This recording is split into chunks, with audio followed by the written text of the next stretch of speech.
But again the controversies mental health act के अंदर कहा, एक कॉन्सेप्ट ऐड किया गया, जो बंदा सीवियर स्ट्रेस से सफर कर रहा है आप उसको इलाज उसका करवाएं, वो बंदा 309 में नहीं हो सकता था। फिर कंट्रोवर्सी इस चीज़ के ऊपर कहीं ना कहीं आ गई कि सीवियर स्ट्रेस को हम कैसे डिफाइन कर लेंगे। यहाँ पे एक पेरेंट्स ने बच्चे को मना कर दिया कि नहीं लेके देंगे, and the person has committed a suicide weather he suffering from A severe stress, क्योंकि सीवियर स्ट्रेस की कोई डेफिनेशन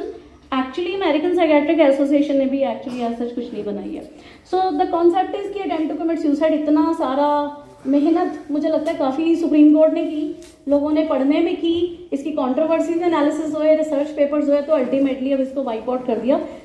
हटाई दिया, एंड 226 हैज़ बीन एडेड, 497 को हटा दिया गया, and the much high tech section 377 unnatural offences, वो भी आपको भारतीय न्याय संहिता में अब नहीं मिलेगा।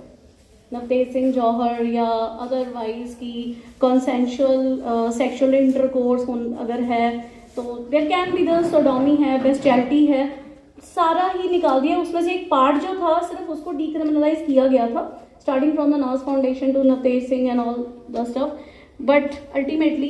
पूरा सेक्शन ही कर दिया। But yes, if the child is concern then POCSO act is there, but otherwise adults के लिए भी अगर देखा जाए कि कोई इस तरह का क्राइम अगर हो रहा है, so we do not have any provision right now in the BNS। Then